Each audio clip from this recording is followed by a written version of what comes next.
somewhere with some of the craziest people working in Ordinals, Bitcoin L2s, all that fun stuff. So let's just first get into who we got here. First and foremost, we got Dan Held. Should I be saying your last name, or are you that doxed? It was on your... No, it's my real last name. Okay, good. He is on camera, so he is doxed. Worked at a bunch of different places, deep in the Bitcoin DeFi ecosystem, general partner at Goa Asymmetrical, marketing advisor for Trust Machines and Taproot Wizards. Oh my God, you're probably getting hit up all the time. Previously worked at Kraken, Uber, blockchain.com. So crazy stuff, super excited. Next, we got CB Spears. I got notifications on for you. I read the threads actually, and I actually sit there and I read them and I take notes and I look up links. Those threads are fire. They are. Dude, that's what, every time you put a thread out, I go, okay, read it, understand it, and then go buy something. Okay. I'm flattered, you guys. Thank you. Beautiful. And you work for a bunch of stuff too here. Ordinal hubs, where people can actually see what's happening in this ecosystem and what's going up, what's going down. Luxor Technology, that's a mining pool? Luxor owns Ordinal hubs, so Luxor, okay. Ordinal's like our research product and hash rate index, so yeah. Nice. And then Nakamoto, you're stealing people's power and using it to make... Nakamoto's a personal entity that I run some sites in Oklahoma, Bitcoin mining. Beautiful, beautiful, beautiful. Speaking of legends here, I can't believe it here. The number 2 contributor to Ord, actually. That means he's a Rust developer, so we're already best friends right now. Raph, what's going on? Hey man, glad to be here. Yeah, it's exciting. I don't know what to say. We're going to get nerdy, okay? I'm just a humble coder, just a humble the goods coder. for you so you can degen on Bitcoin and yeah.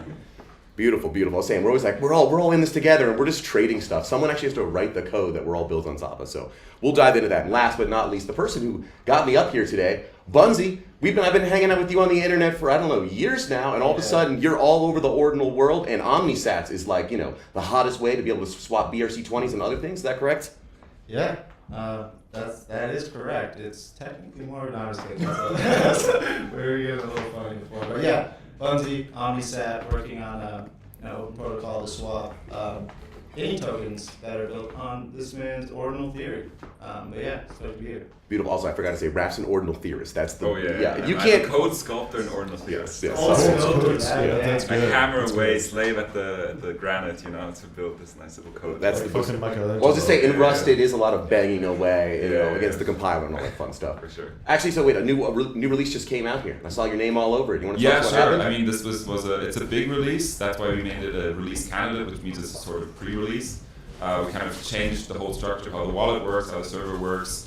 And yeah, we brought that out like a couple of days ago. We want people to kind of test it out, see if there's any bugs, if they're losing money trading with it already, before we kind of make an official release. But yeah, it's a great change, and yeah, we can get into that. Well, let's break down the change. Okay, you said you just changed how it works. That's just it. You just changed how it works casually. The thing you're using. I mean, I'm not sure if people actually still use the wallet because it's like a command line wallet. But the way it used to work before is that the wallet would like talk directly to the database. So you would have to, for example, if you indexed or ran the Explorer, you would have to kill the process, and then you would have to like start the wallet and do your wallet command. So it was this very like clunky experience of like killing one process and then starting like the wallet in another process. The way it works now is that you start the server the same way you start Bitcoin. So Bitcoin is a process that runs on your computer in the background. Now the same with Ord. You start the Ord server, it runs in the background, and then you can do your ascribing, your trading, your sending, all kind of very seamlessly just with the wallet command, similar to how Bitcoin CLI works in Bitcoin. So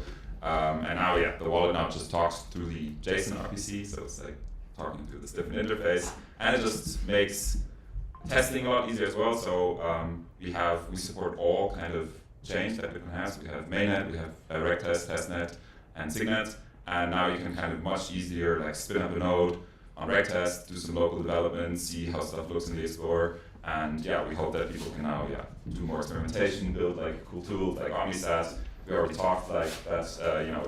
It's better to test like locally on Rectest and easier than try to like always go to testnet, because testnet is chaotic. Like blocks sometimes don't appear for an hour, then there's like 5 blocks in 1 minute. Like it's a pain to test on it. So we hope this changes. Well, some of us aren't testing on testnet anymore. Okay, that's where I hear people actually buying stuff now. Or it's also difficult to get like testnet Bitcoin. Like exactly. It's like where do you get them from? Like you can call me. You have some. Okay. Yeah, for sure.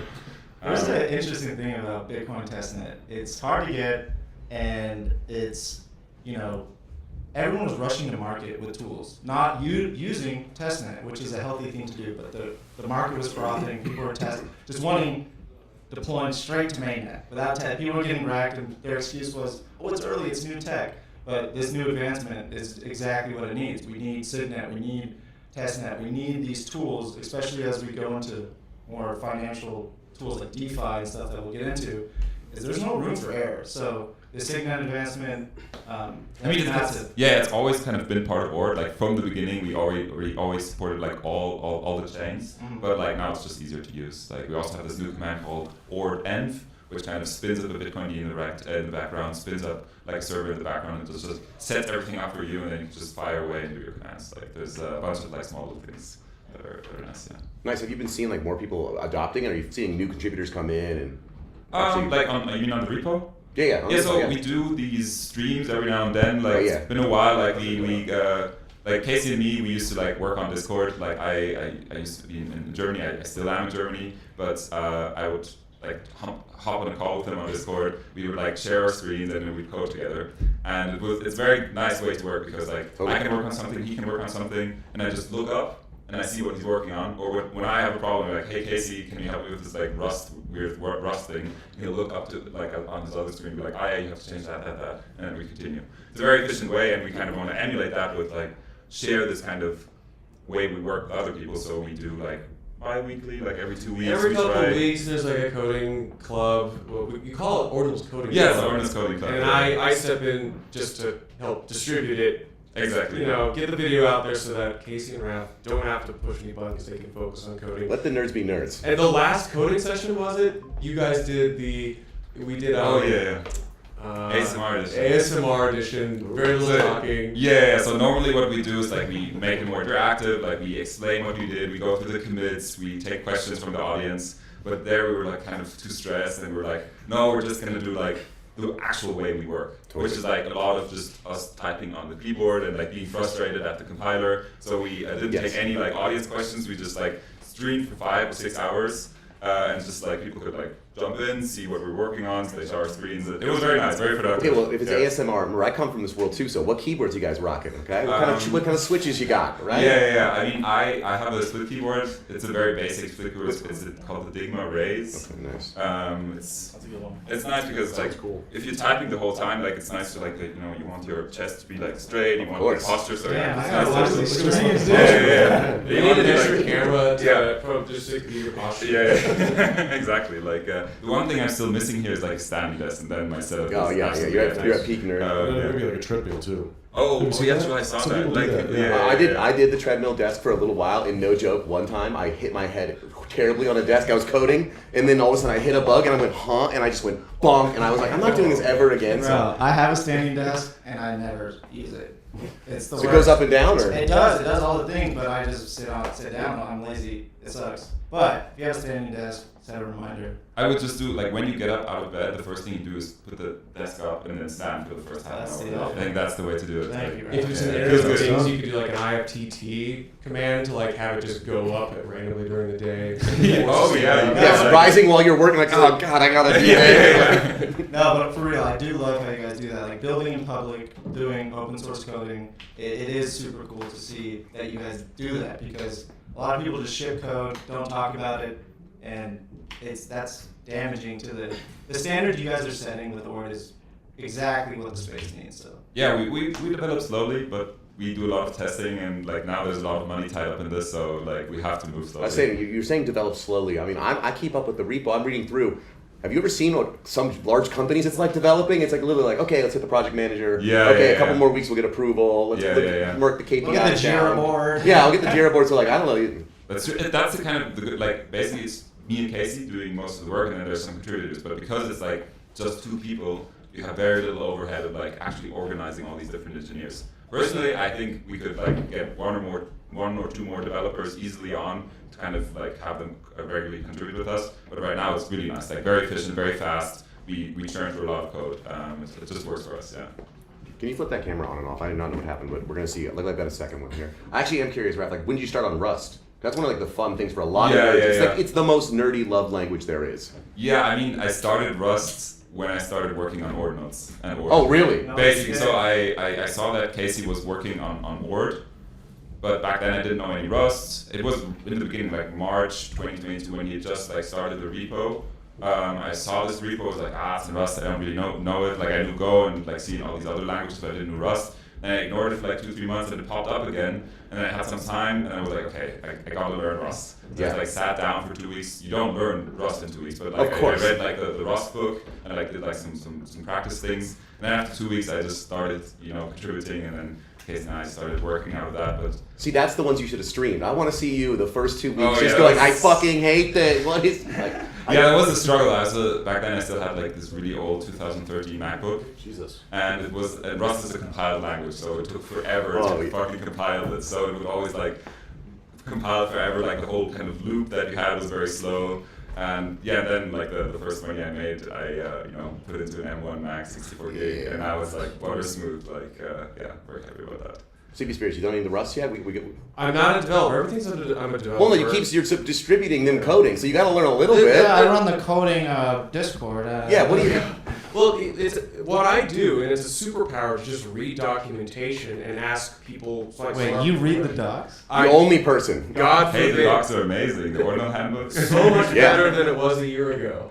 Yeah. It's a superpower to read the documentation, especially in young ecosystems like this, where the rules aren't even written yet, and where we're kind of like, you guys are figuring out what the Ord client even looks like as we go. So it changes. I mean, I have the whole GitHub repo on notifications. So like, if I don't check my email and Casey and Ralph are busy overnight, it's just totally, it's like 2 pages. That's the alpha. Get on GitHub, start Notifications that. on. Yeah, Not it the is. Twitter notifications on. Yeah. GitHub notifications on. That's the alpha. That was the alpha for Ethereum DeFi too. It was like all these protocols set, and when they had an update before they announced it, Yes, GitHub wow. repo start. That's That's pretty good the alpha. That's some good shit. Like, you can join an alpha Discord server and figure out some trading things, or you can spend time looking at who's doing what on testnet, or you can like look what Raph is pushing on the Ord That is client. Like there's hierarchy to alpha here, and that is the highest. We're talking Yeah. spear level alpha. Yeah. Well, I was gonna say like. Even reading GitHub for the first time for some people, they're like, "Well, I'm not allowed to be here. This is not for me. This is for the nerds." Yeah, I'm what's like, up no, with that? it's okay. And they're like, "It's for coders," and they run away. And like the fact that you're saying, "I'm just gonna read it," no, it is a superpower. Like, but how do you just convince people you're allowed to read it and you can learn things and ask questions? Tell them they can make money from it. There you go. And Okay. they'll learn. Facts. That Facts. drives everything with knowledge. I mean, most people come into Bitcoin because of speculation. Then they read about it and understand it because they want to understand the facts. A lot of Bitcoin educators, I think, get their position in the ecosystem wrong. We're not about user acquisition. We're about retention. Because the money never go up is user acquisition. That's what's driven almost all of Bitcoin's growth. Yeah. That's how almost everybody got into Bitcoin. Yeah. And so Actually, Sir, I read 5 books on Austrian economics. there were no I books studied- back when you got into I studied the Bitcoin. chain. No, I mean, very few people enter it that way. You know, it's number go up drives most of that. No, that's a really solid perspective because for me, 2017, I saw the number go up and I was like, wow, what is this? But when doing that, I was not financially literate before that. Like stock market, all that didn't make sense to me. But once I had skin in the game and I understood market cap, I was like, okay, there's only 21 million of these. I don't know how many. Do anyone here know how many US dollars are in circulation? That's fucked up. Higher. There's Yeah. the one website, More. like the debt counter, and it's probably Yeah, like so it's somewhere. all like, we talk about arbitrage numbers, but like, dude, our financial system is smoke and mirrors. Yeah, it's like people are like, Bitcoin sounds complicated. I'm like, cool. How does the Yeah. existing monetary system work? And they're like, I have no idea. Yeah, but my Wells Fargo account says I have $12 that I can spend. It's like, dude, that app, they could shut down. I know we think we live in Did you call Wells Fargo an app? Why not? It is. It's an app on your phone Yeah, that shows you yeah. fucking. Yeah. That's all it is. It really is. And all you're sacrificing is a pretend vault and a security guard and overdraft fees and I didn't mean to do that and send it back. You sacrifice all that and you make your own decisions when you own your keys. There's no takesies backsies, which that sucks, and you can't get scammed, but you're separating yourself from a much bigger scam, in my opinion. Yes, I was gonna say, like, actually speaking of where you get alpha, I'm curious, like, the DeFi side, because I'm reading, like, the Ord GitHub issues. I'm on Layer 1 Foundation, and I'll read Bitcoin Talk, because it's fun. It's really fun over there, guys, right now. But, like, yeah, for the DeFi stuff, where's the places you go to, like, get real, who are the real builders that are, instead of just, I see it on Twitter. Bunzi. No, I learned from people way smarter than me. H. Wonder. He's a very brilliant liquidity engineer. I've been lucky to work with him. When I had the idea, because Omnisat's not a new idea, it's just a DEX, right? But when I saw BRC20s, I was like, this needs to happen, so I hit him up, and I learned so much from him. And honestly, rewinding a little bit, the alpha is not these, narcissists that think they have a crystal ball of what's next.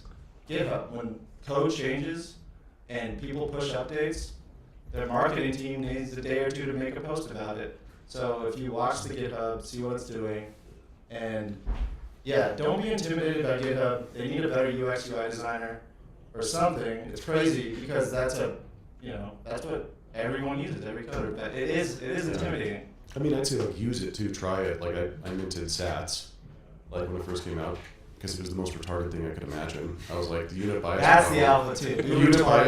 The unit bias problem is a notorious thing across all crypto assets.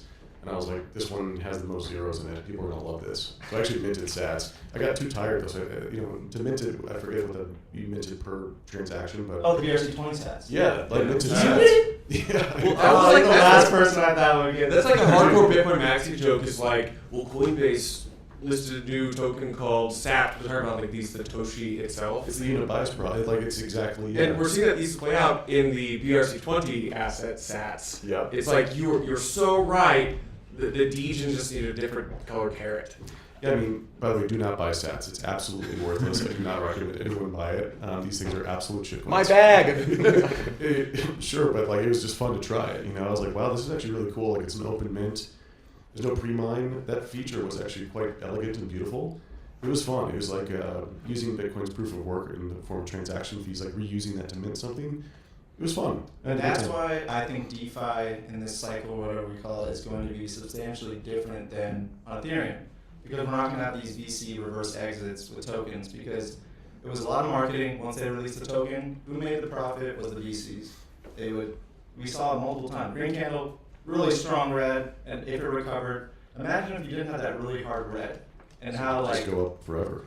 Never go up forever. Never go up forever. There will be an abundance of the VC and kind of shilly rug pull moments. But what is very interesting about Bitcoin is that in order to use it, you have to incur transaction fees. And it's interesting how the meta is developing, where most of the interesting ideas, even the Degen ideas, have this kind of this. You have to spend fees in order to like interact or produce these things. Which I know you have done on ETH, but like Bitcoin is kind of it's more interesting. It's like a linear fee spend on these things. Well, I do think, because I was there for the ETH DeFi, it was rough. It was good for a minute. It was ridiculous. I'm explaining to people, I'm like, this is amazing. I'm making $3,000 a day from what? And you're like, it's called farming. And it's like, that's not a real thing. And 3-3. Where does the yield come from? 9-9. That's the alpha too. If you don't know where the yield comes from, you are the yield. The Juthika Chow, she formerly headed up the OTC desk at Kraken, the derivative side. She had a really great quote that I love, which is that yield is the monetization of tail risk. Expand. Yes, I don't know expand. what Too tail dumb risk- I for think that. it's Sonic. He's you're GP, okay? You gotta use target So terms. tail risk would be Details. like a default. So like bonds, for example, like they're throwing off a yield that's based on like the probability that it might default. That's why like really poor companies have their bonds are yielding so high, because investors are like, well, I need compensation for this probabilistic event of your default. So all DeFi yield as well as the monetization of some tail risk event. For example, like AMMs, you're monetizing the inevitable and permanent loss that you will incur. Yes. Your yield is compensation for the inevitable and permanent loss. Like after spending time looking at AMMs, I'm like, okay, that's the yield. So that's what we should always think about when you look at yield.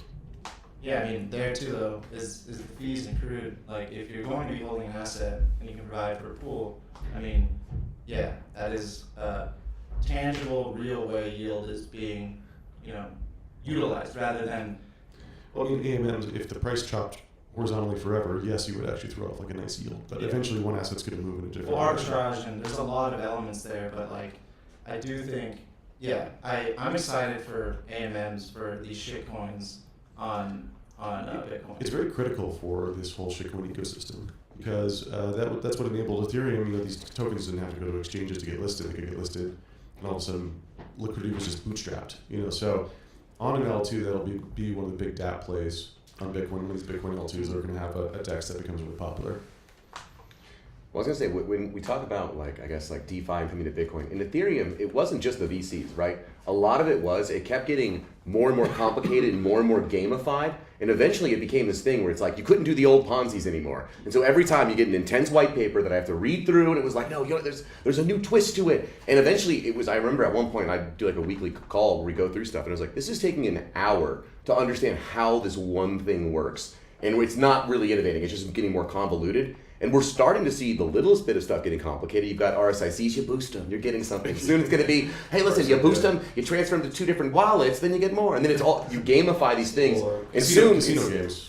Yeah. I mean, I like to think that we're in the gambling and entertainment industry, and that okay, we should yeah. just kind of lean into it. I mean, this is what we're doing kind of with runes, and like we're not marketing it as anything with utility. It's something you should turn on and you gamble with. And like the good thing about it is like the fees go to the miners and it provides a secured budget for Bitcoin. But there's an inherent drive in like humanity to gambling. So Satoshi hypothesized what would people use Bitcoin for, and speculation is the number one use case. Yeah. This is the number one use case of all crypto assets. And I all think crypto assets are just casino games. Yeah, and I think Satoshi had like an unreleased poker client in like one of his early like iterations. It's really funny. Like he was like, okay, I need to make this wasn't part in of like the original Bitcoin Core? Like I think so, yeah. poker And then client? like unfinished poker client. Bitcoin is only for ethical, wonderful transactions in Africa to buy goats. That is a pure Bitcoin economic transaction. Anything else is evil and bad. And tortillas in El Salvador. Yeah, And El Salvador, pupusas, of course. Yeah, the local little papoose guy. And if you think about it, it's one of the most transparent and best casinos on the world, because nowhere else can you like see like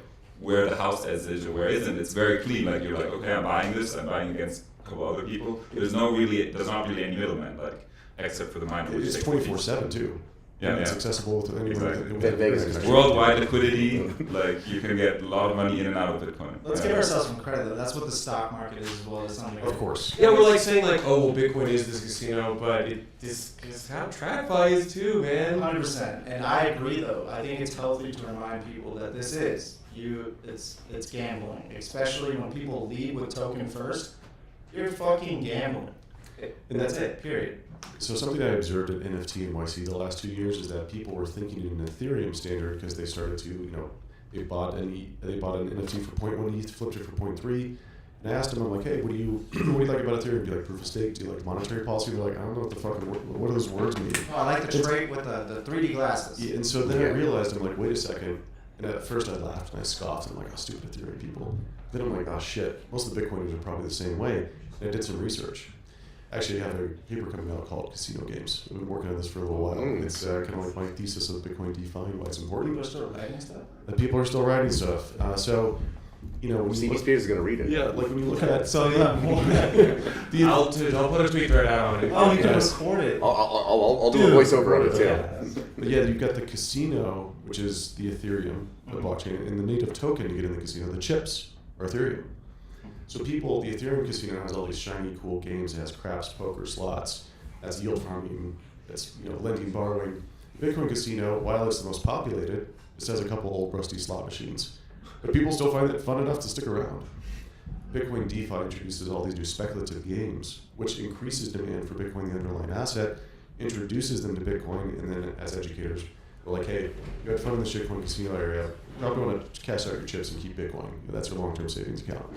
Bitcoin is now, it's only 15 years old, so it's not mature in the grand scheme of things, but it's comparatively mature for the ecosystem. And if you look at Bitcoin's history, the earliest real kind of adoption cases were like Satoshi Dice. It was like 40% of blocks. And those were really important events along the path to wider spread adoption. And I think they can't be discounted because they're kind of I think it was required to mature an asset. You have to stress test it, and it's crazy to me because we internally at Luxor we've been discovering just how unsophisticated a lot of the existing Bitcoin infrastructure is. Yeah. There are normal degens who take all these say payments to a wallet, and then it's a commonly recommended wallet. And I used to recommend this wallet too, but then trying to send say 3,000 UTXOs in one transaction from that caused that whole wallet to crash. So it's and it's just crazy to me that we haven't stress tested these edge cases yet. 15 years down the road. I mean, if we really rewind though, it's like things have value when they provide utility. I know that's a overly shitty word, but like we used to trade in spices and things like that. But now we're selling a dream. We're selling the future. Some of these tokens are like, we're gonna make AI out of, you know, microwaves, and people are like, I want that token. And that's the issue that I'm seeing that, you know, reflects largely at everything that's happening. But Bitcoin being a hard asset, ETH being testnet, and being, I'm just saying that, you know, get the people going. But basically, we found product market fit. It's gotten tested. People are now saying, okay, we want to use it for these things. And now we're going back to the rocks and chisels and bringing large compute, large throughput, a lot of very time-sensitive data on a very slow chain that's, you know, secure and actually decentralized. Because a lot of these chains are utilizing buzzwords like, you know, even us, we use it too. We say buzzwords to pump our bags. Like if we're being very real with ourselves, we're all pumped on Bitcoin. I'm sure we all hold Bitcoin. But I think just having that train of thought is healthy, of just like being able to analyze what's happening and bringing all the KPIs, not all of them, but some of the big moments on Ethereum to Bitcoin. And we're seeing that at Ord Denver. All these Ethereum people are like, how do I build an L2? Or how do I do this? How do I get my shit on like what this was all built on? It's been pretty crazy to see the reception here. I'd say like 20% of Ethereum people are like, this is going to be big. And 80% are just like mid-curving the fuck out of it. Like, they're like, is it actually decentralized? These L2s? And I'm like, you got fucking polygons and multis. Like, someone tripped on the court on Solana last week. Yeah, like, dude, like they're going to be the Bitcoin maxis of this cycle, like the hardcore Puritan maxis were like, I mean, here are the narratives for the next cycle. Solana is the next Ethereum. Like, that's what retail is going to do. They're going to buy Solana in anticipation of being the next Ethereum and Bitcoin DeFi. Like, those are going to be two pillars. There's going to be other ones as well, but like, those are narratives that are fresh and have incredible product market fit. Dude, that is so real. Solana is now Ethereum. Well, no, the real reason is Solana also uses Rust. So this is really, you're really noticing True. patterns here. It all comes back to Because everyone that plays these JPEGs really read the Rust. Rust is in the Linux kernel. Let Rust in the list. Exactly. That's exactly why I got the JPEG. Well, it's funny because you make that point, Dan, where like what's the next narrative for Ethereum right now? A lot of us now looking forward to perhaps an Ethereum ETF. And that was what Bitcoin was last cycle. And it's funny to kind of say, to like look at the analogies here and say, oh, well, the Ethereum, you know, ETH is going through this interesting similar adoption path of it's comparably boring compared to Bitcoin and Solana right now. How'd you get all quiet, dude? Well, Say this. we're ending. It's This is day 3 for me being in Ord Denver, and that's the most I've said Ethereum in a minute to this date. I've been talking about Bitcoin this whole week. What's Ethereum's narrative? Eigenlayer. That got a huge dom. I mean, right now the narrative is history. That's really what it is. So we're talking like, okay, cool. It's got art on it that is now important. CryptoPunks and autoglyphs are important stuff, and that's the history of where the art first was. So that's important if you want to keep that legacy. Ethereum. We've already done a bunch of DeFi stuff on there. The fees are brutal. I checked what I paid in DeFi World summer. computer, baby. Hurts my brain. So yeah, I mean, But it's that's tough. the value prop people forget. It's like if you want to do traditional finding, you want to do that, those other options exist. If you want to involve yourself in a permissionless ecosystem, that's what you're paying for. Like, there's a whole bunch of other solutions, you know.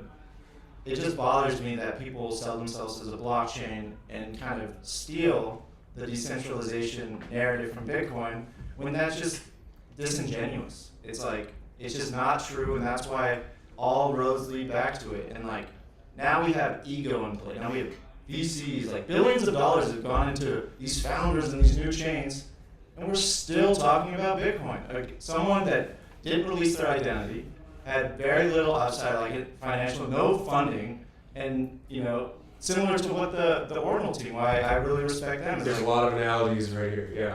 It's brilliant. It's like when you do something open source and you take away the ego. I hope I'm trying to explain this right. It's kind of a stretch, but I don't know. It's just crazy to me seeing all these other optimism. Like, that's a lot of money is trying to defeat something, and they're taking huge L's. Dude, what happens now when all the VCs find only 1.3% of all VC funding went to Bitcoin startups in the last 5-7 years? That's an L. I forget there was a Bitcoin VC that did this.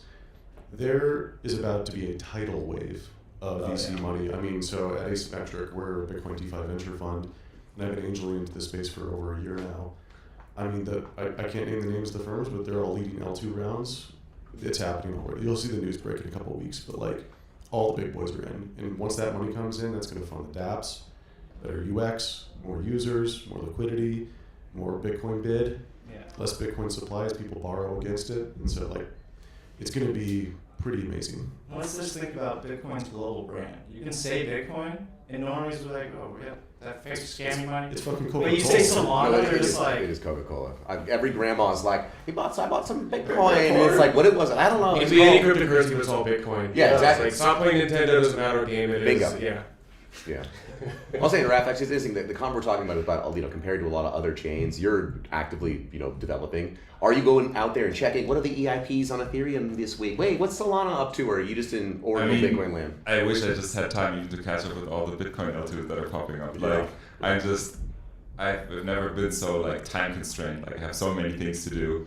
And I'm just, I wish I could catch up. I've been here the last couple of days, I've talked to some L2 people and trying to get an overview. I was at the Hacker House of Bitcoin Renaissance conference, and they had one of the hacker teams. They built this L2 beats kind of website for Bitcoin L2s, which was nice. L2 beat is where you can kind of see all the different Ethereum ones, and you can see all of the what's good about them, what's bad, who's literally just a multi-sig, who's not even a multi-sig. I have a spreadsheet now. I don't have to do that anymore. Yeah. If I can find it, I'll send it to share with you guys. But I know that kind of thing. That's my favorite side of Bitcoin right now. Yeah. So I just need to learn more and get more time to figure stuff out. But Solana, I have no idea. I think I've used the chain once, so I don't really know what's going on there. But I should. I mean, it's so as you guys said. So Solana and Bitcoin's kind of squeezing out Ethereum.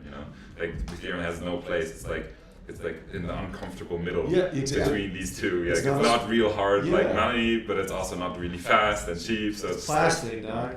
Yeah. Well, look at the first people to the majority of the new users and adopters of Ordinals came from Solana. I mean, we were there in the Discord. It's all these people with monkey PFPs that are on Solana that came in, figure out how to run it, a poorly documented client in command line, and fumble over the UTXO model of Bitcoin, and they did it. And I think after the dust settled, I counted anywhere from 8 to 13,000 new nodes probably online as of this time last year. Yeah, you guys did really a heroic effort in the order court, tech supporting all of these people. I'm very happy. I have spent a decade trying to get people to download Bitcoin Core, and in a weekend I did 5 times more than I've done in my entire career. Yeah. So let's start to one last thing. I want to get everyone's concept on is we make the joke Ethereum was testnet, but I think Ethereum's the L2. How is that not the case? Why build? Because siloed liquidity is an L. Why build all these L2s and L2 there, L2 there? We're trying to build a DeFi needs deep liquidity to activate its superpower. And we saw that taking L with Optimism, Arbitrum, all these different. So I encourage people to, look towards EVMs to do what they're good at, and Bitcoin to do what it's good at. And but before we wrap up, runes. Oh yeah, runes. We haven't really talked about that. What do you guys want to know? Everything. What's The alpha. Okay, so runes we kind of launched on Signets back in December at the Taipei Blockchain Week. We had a mad dash in the hotel, kind of coding until 3 a.m, trying to fix one bug so we could kind of announce it the next, or Casey could announce it the next day. And since then, people have been doing some Signet things. It's very simple. At the moment, you can only send runes, but the protocol has a lot of features that just the wallet doesn't support yet. And we're also actively still kind of changing the whole protocol specification. I think the recent release was a breaking change, so all existing Signet runes are now invalid. I'm not sure, I have to check, but I think we merged that.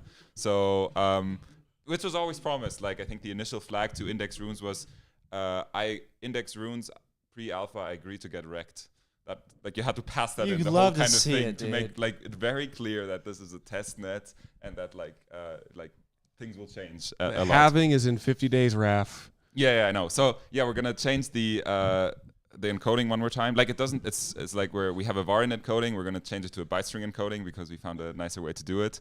But then from protocol, it's done. We just have to kind of build out the wallet so that you can kind of the biggest change for the wallet is that you can like participate in an open etching, which is the same as with BRC20, where you have this initial, we call it an etching is kind of the initial specification of a rune, and then an that's edict around is the a transfer. distribution, Like right? yeah, Like, exactly. That's okay, the okay. initial kind of the initial etching just defines all the parameters. Perfect. Like there's I just want to like make a that bunch clear. of- yeah, because exactly. That's what, to your point earlier, that's what BRC20's like, I think, value and That's the killer feature Yes, of BRC20, these exactly. open mints. So we were like, we need that. And we also now found a way, before we didn't find a way to have these supply capped things. So at BRC20, you can say, I make a BRC20 and I supply cap it at 20 million. With runes, we didn't have a way because we wanted to support SPV proofs, which doesn't work if you have a supply cap. Now we've kind of decided to do like a middle ground where like, if you have a rune that wants to set a supply cap, it cannot work with SPV proofs, which SPV proofs is a way to do light clients, which is like a very kind of niche thing. It's very future facing. It could be important, but you can't do kind of these supply capped open etchings with SPV proofs. So, I've been using the term meta protocols to refer to. everyone this. loves that word. I think it meta-protocols. sounds cool, man. It's like, look, I'm a marketer. We can create whatever narratives we want here. But Yeah, like, yeah, there is, I think, the surface area for design for meta protocols is kind of vastly underexplored. Like, you could have a native token mm-hmm. for that standard. You could have. Yeah, I could like be to think of runes as digital commodities. They will power these L2s. Right, Yeah. exactly. So that you could have that. I mean, you could have you'd have to stake the native token to mint, to etch or something. You So said a word that I really want to ask, staking. Is there any like fields in runes that are considering these proven models with other tokens to embed, said staking, time locking, using block heights? Runes works transparently with how Bitcoin works. So anything you can do with your Bitcoin, you can do with your runes. People just have to build it. I think Bitcoin doesn't have enough expressivity to do like staking in the sense you have it on Ethereum, but we might in the future. And then when the soft fork is in, runes will work the same way. Like runes will have the same features that Bitcoin has. Like any upgrade that Bitcoin will have, runes will have instantly as well. That's the nice thing about it. That's the crazy thing that runes being following Bitcoin's UTXO model, because as we've seen this past year, people can get creative with Bitcoin script and discover things previously thought impossible. Exactly. So like Bunzi, you float this idea, staking or whatever. I'm certain that with Bitcoin script, people can discover interesting things to do with runes. Whenever you have this, heterogeneity of assets on a blockchain, it creates some complications, but it also opens up some new interesting opportunities for development. Yeah, what I like about that stuff, all these it's like if you don't like it, fork it, don't use it, and that's what I think is the power of meta protocols. If people social consensus don't like it, fork it. Fork it and fuck off. Dude, I didn't say it. He said it. No, but yeah, definitely fork I off. have to make a T-shirt. Fork it and fuck off. Fork off. Fork it and fuck off. Damn, that goes hard. And testnet, ETH with testnet on the back, you'll make a lot of friends. And I think we're gonna wrap this up. That's your job to say because you're the man, the myth, the legend. Begin. Oh, you're in now, not begin. Never mind, that was a bad joke. It's okay. Don't worry. Okay. Sorry. Thanks, everyone, for listening. Super fun. I mean, you probably already know who these people already are on Twitter. Follow them. We got a couple lessons today. Get on GitHub. Read some documentation. Look into L2s on Bitcoin. There's lots more stuff happening. We're going to see you guys for some more shows in a little bit.